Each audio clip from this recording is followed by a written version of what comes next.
GCS event number 8, or week number 8 rather.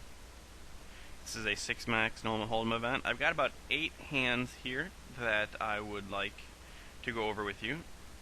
In all stages, there are some post-flop, some pre-flop. Probably won't take us too long to go through them, but let's just go ahead and get started. So, these 6 players here, you guys some nice regulars going on at this table. I didn't receive Theng Luan's hands, but I think fortunately he wasn't really involved in much of anything. So let's go ahead and get started. The first hand we have here, we have Pirates opening from the cutoff, and Mr. Chevy Slub cold calling on the button.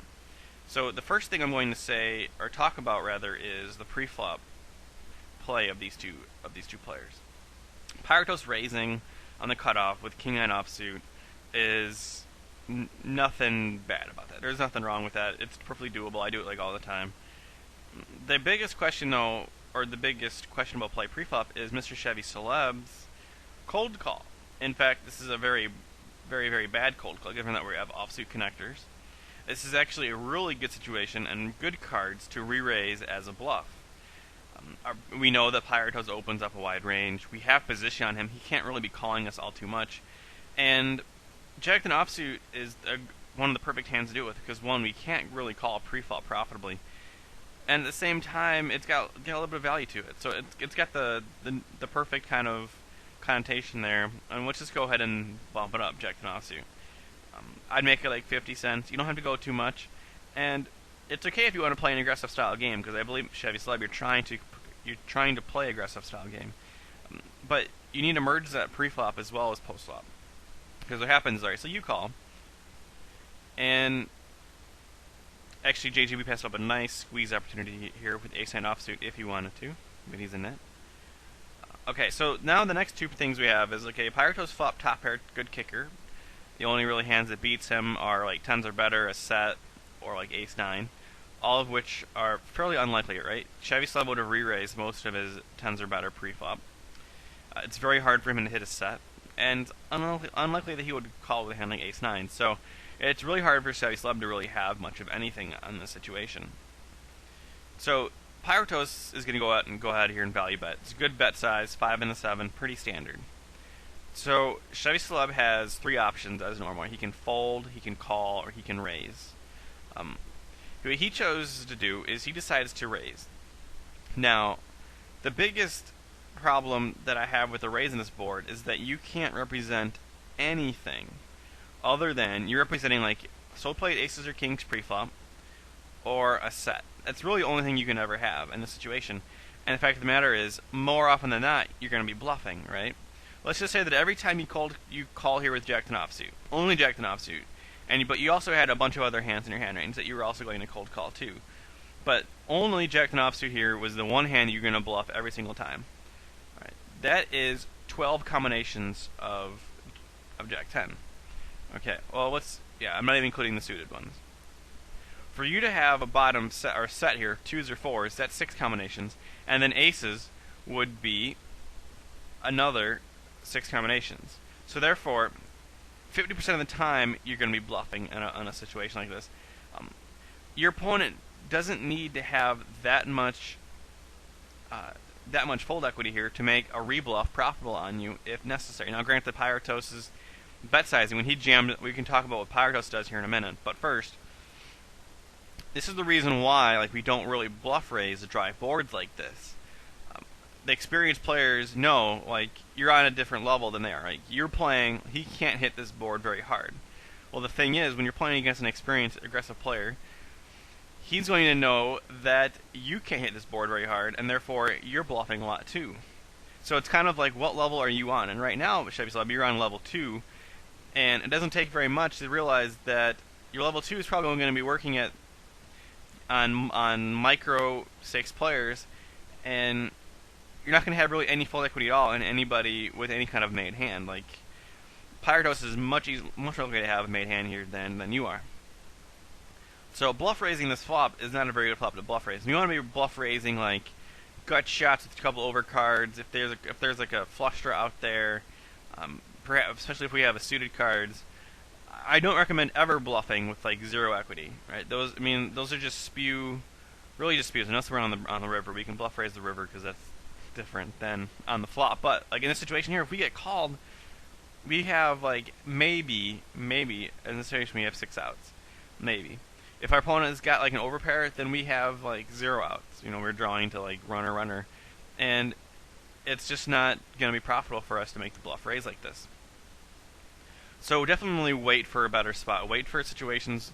Wait for boards where you can bluff raise. You know, I like the fact that you are, you know, being aggressive and you're bluff raising, but you need to tone it down and pick your boards more wisely. All right, so now let's go over ahead and go to Pyrotos' play. He decides to go all in. Okay, this is not very good of a play at all. In fact, it's not very. It wouldn't be good as a bluff. It wouldn't be good for value either, because Chevy Celeb has a polarized range here. There's no draws for him to have. Really, he's either got the nuts and has you crush Pyrotos, or he has complete air. Okay, one of those two hands, right? You don't want him to call the all-in with, but he's going to because he has the nuts, right? The other hand, complete air, you want him to call the all-in with, but he won't because he has complete air. So in the sense here, like, even though like you are probably ahead in the situation when he raises you, when you go all in, you turn like a winning hand into a losing hand by doing so, by going all in. So what you should have done, in my opinion, is to call here. Now, granted, you're going to say like, well, there's a lot of tough cards can come on the turn. Well, right, but I mean, how many cards could he possibly have? Right, he's only got 2 cards in his hand. He can't have 4 cards. This is Polynomal, so. And you have a king, so really, yeah, you have a jack, a 10, a queen, and an ace that are all scare cards. But the probability of him hitting either one of those is the same as the other one. So in reality, your play really shouldn't change for what till if an overcard comes, no matter what the overcard is. Also, keep in mind that once he hits something, he's probably not going to be willing to get it all in and building a pot. So the more he is willing to build the pot large, the more he even further polarizes his hand range. And so let's just say like a 10 jack or queen comes on the turn, all cards that really help him out here in this situation. The chances of him continuing to bluffing in a big pot become very slim because he has a showdownable hand. Now, if a king comes on the next street and chances of him bluffing will continue probably be pretty high because he thinks it's going to be a scare card for your hand.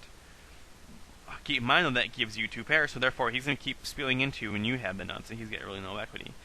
The ace doesn't make any sense for him to be building a big pot either, because that's not going to hit anybody.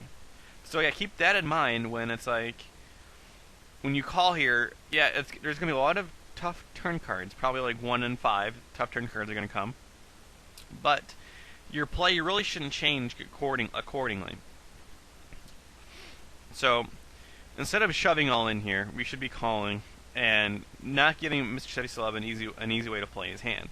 Mr. Chevy Celeb now kind of made the okay play because you were willing to just jam it in on him and let him make really no further decisions in the hand, not having to re-bluff the turn, because that's where you can really put him in a lot of troubles when he's bluffing and he doesn't know whether he should be betting this random X turn. So keep that in mind. I'm gonna summarize this hand here. I like that Chevy, you're being aggro. I like that. You just need to choose a little better spots. And Pyrotos, be careful of when you're going all in here and what that means. Okay, so in this situation, we have Dive All In, who is Sean SS1 on the forums, and we have Quizit, who has pocket queens in the big blind. Now, Pyrotos, I'm surprised he didn't come in for a call, or at least a re-raise bluff, because that's a decent hand to re-raise it as a bluff. Quizit makes a good re-raise size to 4x the big blind, Dave Dive All In's raise size. So the first mistake here committed in this hand was that Sean, you went ahead and called the re-raise pre-flop with ace-9 suited. Now I've talked with you personally in private about not calling as many hands pre-flop to re-raises, and this is a perfect example of that. If you felt like your opponent was re-raising you lightly, then you would go ahead and put a 4-bet bluff in here to probably like $1.35 or $2.40. You don't want to be making it too large, rather than calling the raise. Because what happens when you call the raise here, you're going to be dominated so hard, like in this situation here, that when you hit your ace and the money goes in, you're not going to be ahead, right? And when you hit your 9, the money goes in, you're not going to be ahead. So you're kind of hoping to hit both the ace and the 9, and your opponent hits the ace, and you're just kind of, it's kind of too much to ask for. Alright, but as played, alright, so you called. Flop gives us the nut flush draw. At this point in time, right, when Quizzy goes ahead and bets out, this is when we need to get it all in. This is when our equity is the highest. This is when we have the maximum fold equity. If you're going to be going all in here with sets and overpairs and whatnot, then you definitely need to balance that out with the times that you do call preflop with suited connectors or suited cards and flop the flush draw. And this is actually the best board you could hope for of pretty much all the other boards other than like 9-9x. Right? So go all in here, just go ahead and jam, and make Quiz at least make a tough decision, although he's probably not folding in a re-raised pot. But if he has a hand like Ace King or Ace Queen, right, rather than you like calling here and he's still ahead of you, going all in allows him to fold a hand like Ace King and Ace Queen, which is what you want. Right, he might even fold like a weak 10 if he was bluffing, or like a random 6 if he was bluffing. So a shove definitely has some fold equity here, and we don't need very much because we have, this given scenario like 40% equity, so we don't need that much fold equity at all. But what you do, Sean, is you call, and in a normal scenario, I do recommend calling, like if in a single raise pot. In a re-raise pot, though, and we have position, and we have the nut flush draw, we should probably just be getting it in and hoping that Trevor Quizit folds. And what you do here, right, when the turn pairs the board with the 10s, Quizit really only has, he's committed to this pot right now. Once he bets the flop like this and you call, there's really not any kind of cards that Quizit can really fold to on this turn. Yeah, the 10 is not a very good card for him because it pairs top pair. But when he bets out, you go all in, you choose the exact wrong time to do it. Alright, Sean. Instead of going all in on the flop when you have 40% equity here, you go all in on the turn when you've got even less equity because now the board is paired. So you take away one of your outs to the queen of spades, and that is what we got, like 8 plus 3, 11 outs. We have like maybe 22% equity here with 0 fold equity. So you go from like on the flop 40% equity here with some fold equity to 22% equity with 0 fold equity here. We should be folding this turn, not going all in. No need to overplay our draws in this situation. Just because you flop a draw doesn't mean you have to go all in with it.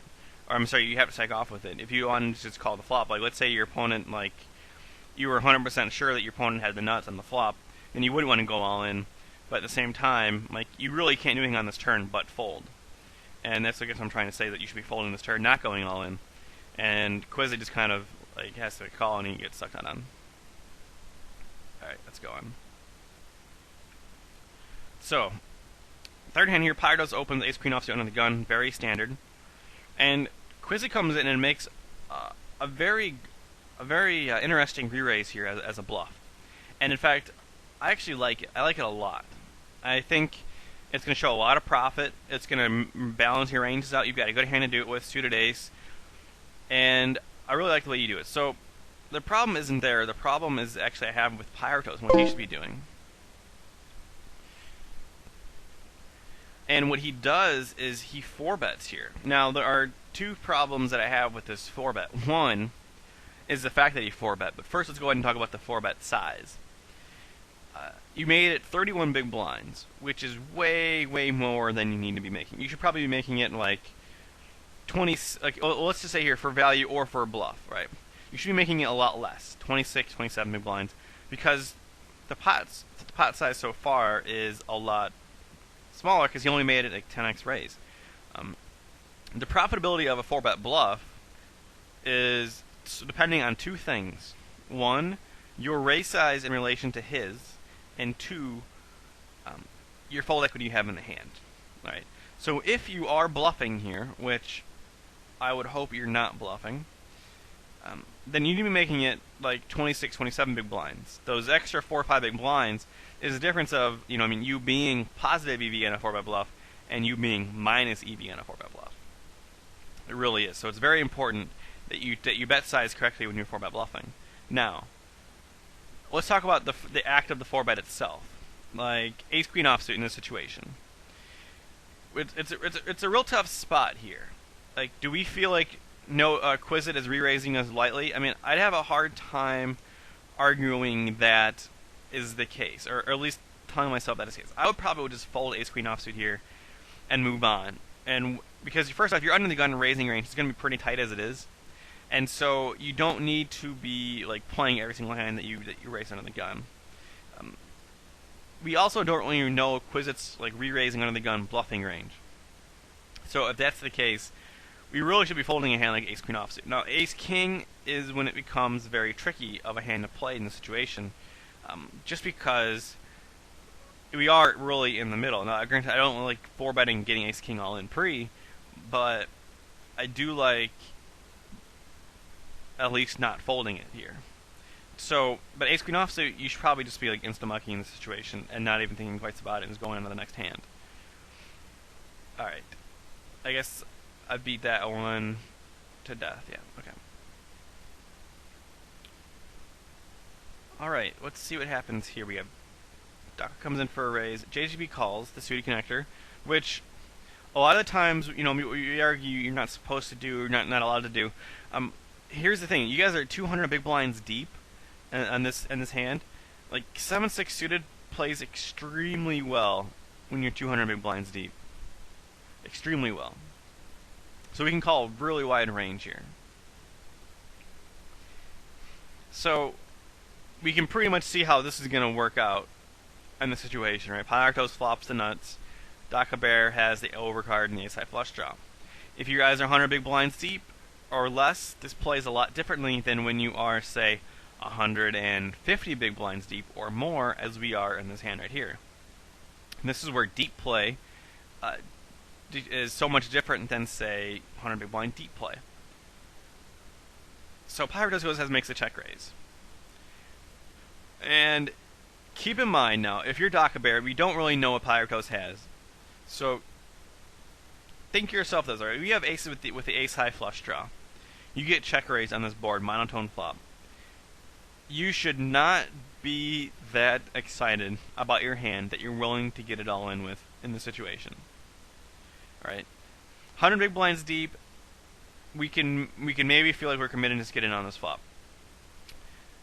Anything deeper than that, we really need to pause and take a look at what our plan is going to be for the rest of the hand. And this is something that you're probably going to face quite a bit in the future, in the coming weeks and months, and perhaps year, is this exact kind of play where you raise pre-flop with an overpair, it's 4-way to the flop, you flop an overpair monotone draw and you get check raised. I mean, I'm not saying it happens every day, but it happens often enough that you can take the same line over and over and over again. So, it's 4-way to the flop. What that means is that Pyroctos can have a really wide range of hands. Like, extremely wide range of hands. We can fit anything from like suited cards to sets. The likelihood of Pyroctos check raising this board as a complete bluff is very slim, given that 1, you raise and are c-betting in 3 other people, and 2, just given the board texture itself, like he knows that you're probably not folding the ace high flush draw. Alright, Daka, you should also realize that since you have the ace of clubs, it's impossible for him to be check raising with the nut flush draw, which is probably the most common flop check raise bluff draw out there. So, it's kind of a double-edged order. So how do we play our aces with the ace of clubs? Well, only thing we really can do in this situation, we don't really make 3-betting. We should just be calling and going from there. But after we call, though, we have to decide on the turn and river: are we going to stacking off here without the nut flush, or will we be folding to like a big bet? Now, honestly, I think we have to fold if we don't hit our flush. Unless we're getting odds to draw, we have to fold if we don't hit our flush. It's simple as that. Pyroctos bets $1.50 into $2.40, giving us roughly 2.5 to 1 on our 4 to 1 draw. We need to make about $2.25 here on the river in order for us to make this call profitable. And keep in mind that once we hit the 4 flush, we pretty much lose all value or in our hand, because he's going to know that once we call 2 streets and about the river on the 4 flush, our value is pretty much gone. We're not going to get looked up too lightly. Maybe the times he has a set. But if he does have a set, then our equity is even lower than 20%. It's more like 16%. And we're definitely not getting the price to call in that situation. It's closer to like 5.5 to 1. We can't make it up for that if we wanted to. So, that's the first thing I wanted to say about DACA Bear. You probably should just be folding in this situation. I guess calling would be okay too, but we have to fold to a river bet. That's the only thing we can do, right? We can call here. If we still feel like Pyrotos is bluffing us to some degree, then calling is still okay. It's better than raising. Alright. Now, Pyrotos, I have something to say about your hand, and that is your bet sizing. Okay, right off the bat, the first thing that I'm going to see is that you bet $1.50 to $2.40 pot. Well, the pot in the river will be 1.5 times 2, or $3, plus 2.4 is 5.4, and you have 5.45 behind, leaving you with a really awkward bet sizing on the river. The easiest fix in the world for you is just to go ahead and bet $1.70 on this turn, $1.75 instead of $1.50, and then you have a perfect, less than pot size river bet jam. So, please, when you're determining how much to bet here, don't just sit there, well, I'm going to bet 2/3 without giving any thought. Put the you have the opportunity of putting 2/3 in the slider bar and seeing what it's going to look like, and seeing what the pot is, and seeing how much you're going to have behind. You know, I mean, you have to do some addition and subtraction here, but then again, you know, we're all adults, we can do simple math. So, make your bet size a bit larger, not much, just $1.70. The pot will be 340 plus 240, 580, and we will have 520 behind. Very nicely, 85% pot size bet left on the river. Just go ahead and jam. Now, what happens is DACA Bear makes a raise. Now, it's a fairly strong raise, and it's probably enough to give Pyrotos some pause, but given the fact that we have like the third nuts on this board, and there's really only like 2 hands that can beat it, one hand that beats is like the ace king of clubs, or I guess like ace 10 of like this ace king of clubs or ace 10 of clubs. He's only going to have 2 club hands that beats us. That we pretty much have to be getting in here against his hand range. So I guess you get a king 10 of clubs as well, so 3 club hands. Pretty much have to be willing to stack off. Now, DACA Bear's raise size made it such that he really can't fold to an all-in, and that's something that you should keep in mind there, Sammy, because if you go ahead and go all in here, he's going to be getting like $2.50 to call, $2.95, or no, $3 to call in a $12 pot, something ridiculous like that, $11 pot, $10.40 pot. So he's getting $3 to call and $10.40 pot. He pretty much would have to call your bet here with his ace high flush draw. He'd be getting like 4 to 1 on the call. And in all reality, if he does fold aces there, getting 4 to 1 with a nut flush draw, you benefit. In all honest of doubt, because he gave himself odds to draw out on you by raising on that turn. Now the thing is, like if he does fold there, he's making an even bigger mistake by folding in such a huge pot, and you kind of win a monster pot uncontested. So beneficial for you to go ahead and get on the turn as well. That way you also don't risk like a 4 flush getting it off on the river, and you losing all your EV. What you do though, you do decide to call it. You go all in on the river, giving DACA Bear another chance to fold if he wanted to. It's very obvious by now that you are not bluffing here, given that you check raise flop, bet call turn, and then shoving the river here. Even though it's $3 for you to call DACA Bear, it is still 60 big blinds. Keep that in mind. It's 60 big blinds. It's still a very big bet. Sure, it's a monster pot, right? You've already got a stack in there already, but that doesn't mean like you should not just sit here and close your eyes and call because you feel like Sammy is bluffing. It's literally impossible for him to be bluffing here, and your aces are just no good. So as played, I would have called the check raise, and I probably would have called the turn bet too, just because like Sammy kind of is a little bit spewy at times. But when it comes to the river, I probably would have folded to a river bet, and it would have been tough. But you know, I mean, if he's willing to bluff you off a hand like that over so many streets, then I mean, you just get outplayed, and you can't prevent yourself from getting outplayed every single time. So the next hand here, we have again Divalin in the hand, and we have Pyartos as well. So, Divalin, you're betting 15 cents into 35. Not a very good bet size. What are you hoping to accomplish? I mean, I guess we could talk about Pyartos' cold calling the Kings pre-flop. I think it's just fine. It's okay to mix things up. We could re-raise it. We could bluff it. We could, not bluff it. We could re-raise it. We could call it. Just don't fold it, right? Calling is fine, especially when we're going to be flopping the nuts like this. Now, Divalin, you got to remember, what are you trying to accomplish here by a bet? Okay?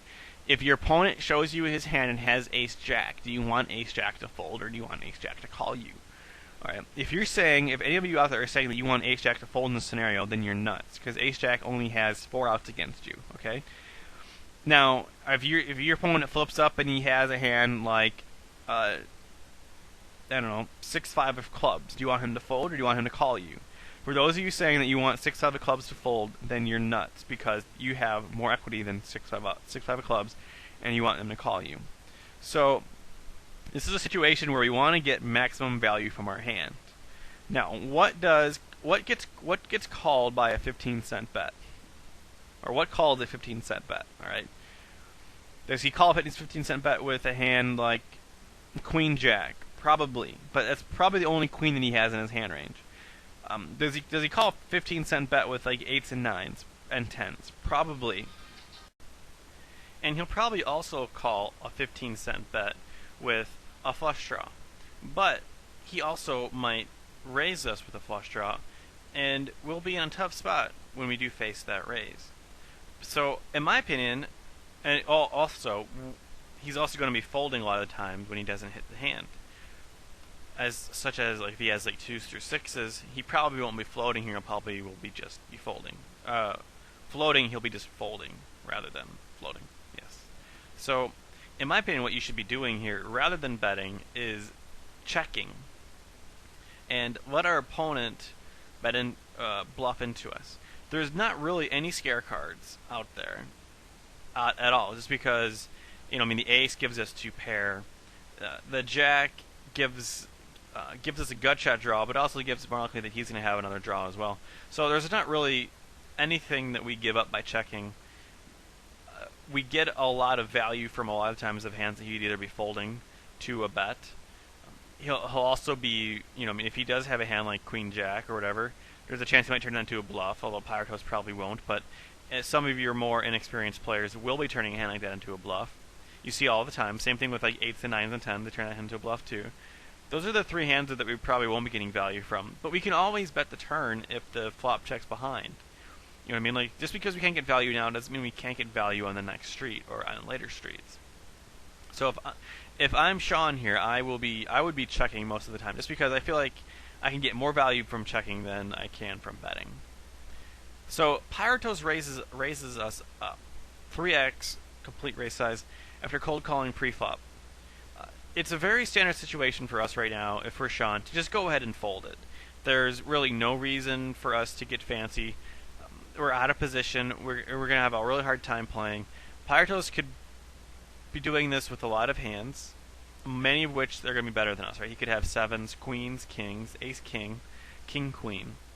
And as a bluff, he could also have flush draws of some kind. Given that we don't have the ace of clubs, he could be doing this. Well, we have his ace blocked if he does have the random ace of clubs, but I mean, there's not really a whole lot we can do on the turn. Like, we're gonna have to give it up most of the time to another bet. So Sean calls here, and again, the turn breaks off, and we go ahead and check call a fairly large bet, $1 into about $1.20, which is about 5/6 of the pot. That's a very large bet size. And I think at some point, I don't know if this is true or not, but the dollar amounts start getting in your way over the number of big blinds. Like, maybe you feel like, oh, it's only $1, I'm going to call. It's only $1, I'm going to call. And in fact, though, a 20 big blind bet is a very big bet. And it's something that you should take seriously at any given time, right? Especially when the pot's only, like, 25 big blinds. So this is a very large bet, and this one that really means a lot of business. Now, unfortunately for Pyrotos, his bet sizing again is not where it should be, and we'll see what happens because he bets $1, dive all in, check calls, which is not a very good check call either. You should be folding right now. The pot is 327, probably a little less than that with the rake, and Pyrotos is 340 behind. And again, this is something where if you were just to maybe increase the raise size on the flop a nickel, compared to, and then being able to bet another nickel here, you just need to bet just enough so you can have less than a pot size shove on the next street. What happens is you don't have the pot size shove, and where you'd want to be able to get it in right here, you go ahead and you bet $1 instead and go for value. So here's the thing: a lot of players, they like to go for the dollar bet here just because they want to be able to get some money on their investment. All right, but let's just say overall, dive all in's hand range here is like calling any river bet, depending on the river size. The larger you make it, let's say you go all in the situation, and he's only going to call your all in bet with like aces and pocket queens, or no. Let's say he's only going to call your all in bet with the hand range that he has is with pocket aces, and he's also going to have ace king and man, it's hard to give him ace queen in his hand range at all, but because he really should be playing ace queen like this. But let's just say, for example, he's got ace king, ace queen, and aces all in his hand range. Those are the three hands we could put in his hand range up to now, because he probably would have gotten all in all other two pair better hands. So, if let's just say you make a dollar bet here, you get called by ace queen, ace king, and aces. So in 100% of his hand range, it calls a dollar bet. Now, if you go all in and he only calls the bet with pocket aces, right? Do you get more value from that bet than you would with a dollar bet? And the way to figure that out is you add up all the combinations of the cards. Given that there are 3 aces left in the deck, or he doesn't know that, I'm sorry. So with the 1 queen out there, Pyrotos have to assume that there is 12 possible combinations of ace queen. And given that there are 3 kings out there, there are 4 combinations of ace king.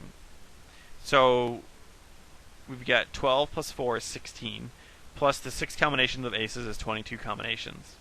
So to find out the percentage of time that he has pocket aces here, 6 divided by 22 is 27% of the time, times the all-in bet of 3.4, gives us a roughly around 93 cents EV when we go all in.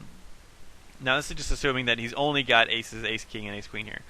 Sometimes he might have king queen also. Maybe he's going to have a slow played sevens and queens.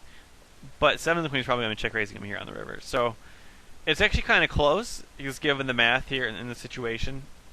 If we had pocket sevens, I think part of the reason why is great because like a lot of the combinations of ace king are gone because of all the 3 kings that are out there. So if we have pocket sevens here, the number of combinations that calls us actually probably goes up a little bit. Yeah, so it's actually a pretty interesting math equation here. So there's probably maybe even a better bet size between $1 and $3.04. $3.04, right? So like, if he calls the same number of cards with like $1.20 as a dollar, then we should definitely making $1.20. That's how you guys find out like how often you guys should be betting a large size here. In theory, Sean shouldn't be calling ace queen here on the river either. So just the fact that he did though I have to put that in his hand range, even though I would like to not put that in his hand range. If we're just dealing with aces and ace king, obviously aces, then going all in is going to be a lot better play if he's only calling with pocket aces. But we don't really know, I guess, what Sean's calling all in with. He probably does fold ace queen 2 and all in here, but we'll be calling a dollar bet, when in all reality I don't think you should be calling a dollar bet either. When you guys are faced with like smaller bet sizes here on the river, you got to think about too, like, is he trying to value town me, or is he trying to get me to fold, like a very sneaky fold? Most of the time, in my opinion, this is going to be like a value town bet. And in this situation, you could probably even fold a hand like ace king here, and to a value town bet, just because in all reality, if Pyros was bluffing, he'd probably go all in and not try and go for a weak value bet. Right, we call it, not a very good call by you, or not a very good call by Sean at all. We're going to go ahead and go on. Alright, so this hand, min raising under the gun by King Poker 70. He's definitely not one of a Grind School member, because that's not a really good play at all. And then we have Quizit here calling King 10 offsuit out of position, which Could be okay. The thing that I have the biggest problem, though, is we're check calling the flop with a hand like king high. Um, there's not really a whole lot of value to this because we're out of position. We have king high, not even like a really good king high. We have no backdoor draws. There's not really a whole lot we could do with our hand out of position. Kind of hoping that he's just got complete error. What's to stop him from keep min betting us down, and and then we're forced to make a fold, an even worse fold on the next street. So, in my opinion here, if you felt like your opponent had nothing, I probably would go for a check raise bluff. Now, we probably wouldn't want to go too fancy in our situation, given the stack size, given the skill level. I'm thinking like check raising up to like 40 cents would be only thing that you need. You might be able to get him to fold some of his hands. You could be representing like a set here if you had to, maybe even an overpair. But the thing is, if he calls you pretty lightly here, if he calls you with ace-3, then you should also be check raising like 8s and 9s and 10s and stuff. But in all reality, we really don't know what he's going to be having. He could very easily have us dominated completely, and I would just want to let it go.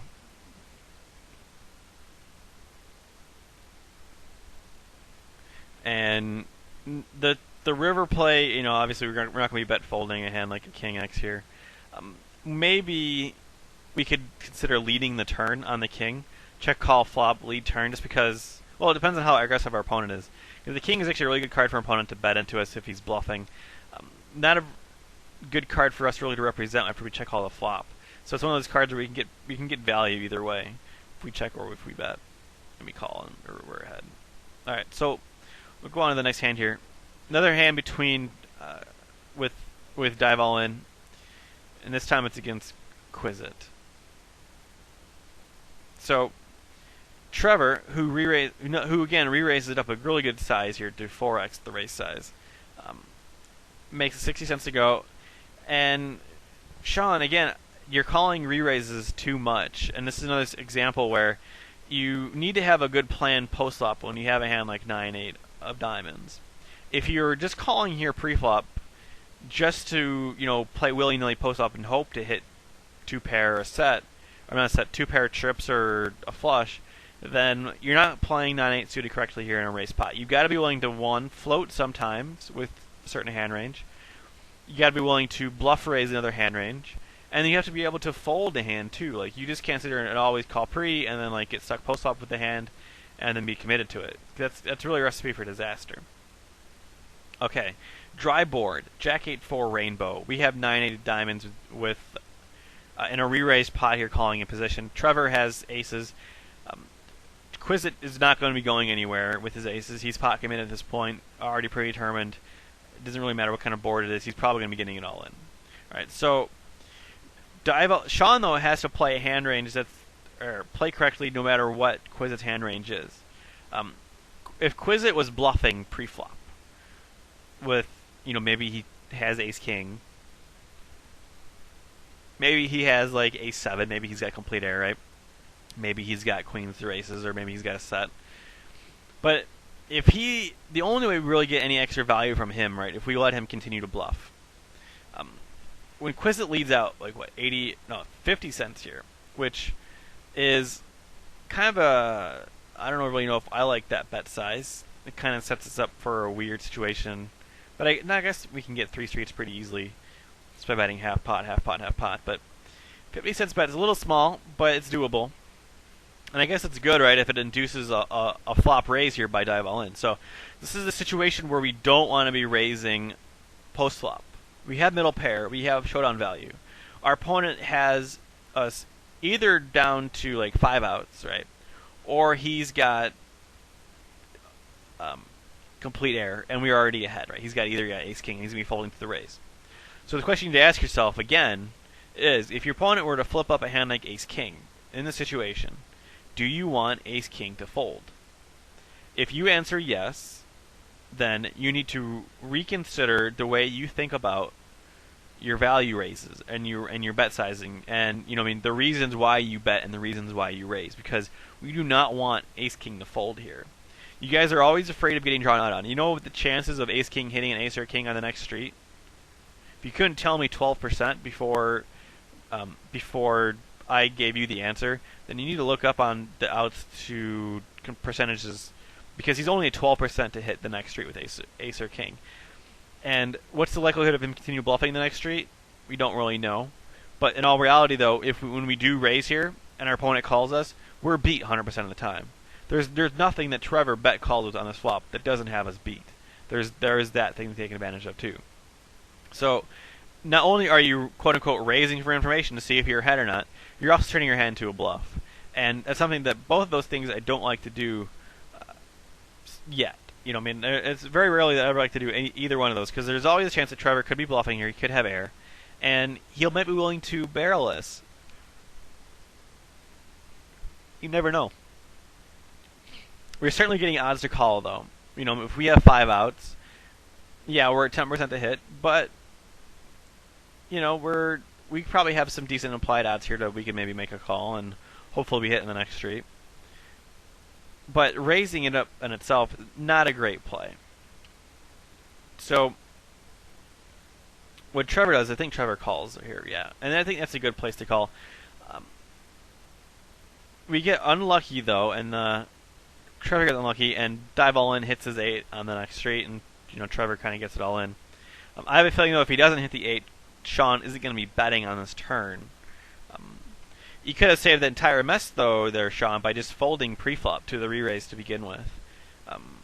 You got to have probably a little bit more read that Trevor isn't going to be re-raising you too lightly.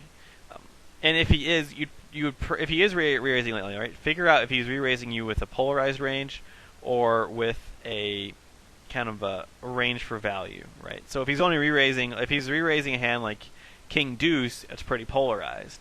And with those kind of hand ranges, you'd rather play hands like King Jack and King Queen to the re-raise. If he's re-raising hands like King Jack and King Queen, then you don't want to be calling those hands to re-raise. You'd probably rather be calling hands like 9-8 suited. So keep in mind what hands you're going to be calling a raise to, depending on your opponent's re-raising range. But that said, you got pretty lucky here on this turn, and your flop raise is pretty atrocious. Trevor just got unlucky. There's really nothing that Trevor could have done there that would have been any differently. Alright, so final hand. We're 4-handed. And let's see what happens here. So, button limps in. Not a very good play here, 4-handed. Not at all, especially in a cash game. And we have 2 Garden School members in the hand. That's X21, King 21X, and Pyrotos 14. So, the very first thing that I believe his Garden School handle is Z-Mitch. So the very first thing that Z-Mitch should be doing here is not calling, but raising it up for value, raising it up to isolate. 4-handed ace-jack offsuit is pretty much a monster. It's comparative in value to like ace-king and like if you're playing heads up, right? Ace-king is definitely the nuts. Well, ace-jack, ace-king like full ring is pretty strong. Ace-jack and 4-handed is very strong as well. So we should be raising up here, 1 to fold out Pyrotos, and 2 to value, right? Raise for value, man. We have the best hand. Don't be afraid to build a pot here. And also, thirdly, top off pre-flop, guys, 200 big blinds deep. Don't let it get down to lower. You can go into the poker site and do it automatically, so you don't have to worry about it. So Pyrotos raises his hand up to king set with king 7 suited. A very interesting play. It's kind of like isolating the 2 limpers, being kind of middle position here. It is kind of an awkward play to make, but I actually have no problems with it, just because Pyrotos is very aggro. It's kind of the reason why we don't check call. We don't limp call it with ace jack. If we were to raise up ace jack pre-flop, we probably win this hand. You know what I mean? It's the difference between us losing a hand and us winning a hand is us whether or not we're raising up pre-flop or not. We decided to go ahead and check call here, and I don't like the check call out of position. 1, we are out of position. 2, this board is very bad for us. Like, we have 2 overcards. This board is very drawy. So if our opponent has a hand like Queen Jack or King Jack, or like Queen Jack, or 10x, something like that, he's got a lot of equity against us. Queen Jack has, the 8 outs to the open and straight draw plus the other 3 to hit the pair. Not including if he hasn't, a diamond to go with it. There's just so many hands. We're out of position. There's not really a whole lot we can do. We're going to have to be folding like every single turn that isn't an ace or a jack or a queen. And even if we're just putting more money in, we may be way behind, just given Pyretos is isolating.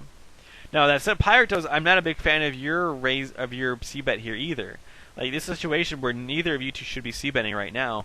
It's just too bad. The board is just too bad considering the other person's hand range. Pyretos, with your hand, you should be thinking that, like, Z-Mitch isn't going to go anywhere because he's probably got 2 Broadway cards, and there isn't a single Broadway card he's folding on this 10-9x board because this board hits everybody. So it's something that I would rather see you do is check his back, maybe bet the turn. So Z-Mitch check calls, and Pyretos continues to barrel, so maybe he has some kind of stat read that we don't have on Z-Mitch that he check calls the flop, folds the turn. Because this isn't a very good turn barreling card either. And I could only see myself barreling this turn card if I have a read that my opponent is going to be check calling us on the flop very lightly. And if that's the read, then that's the read.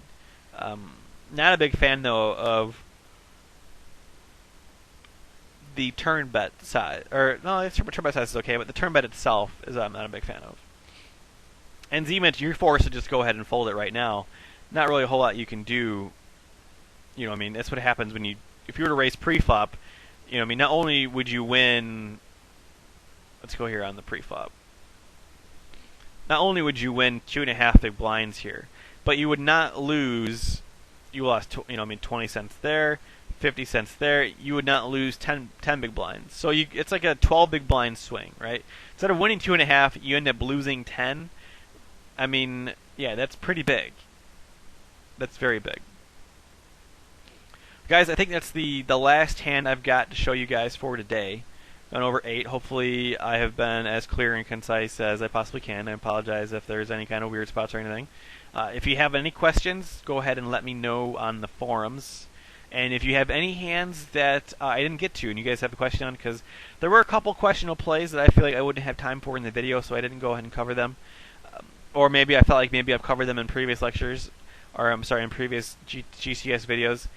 So if you guys have any questions, go ahead and post them in the thread or in a new thread, or if you have any questions, just let me know.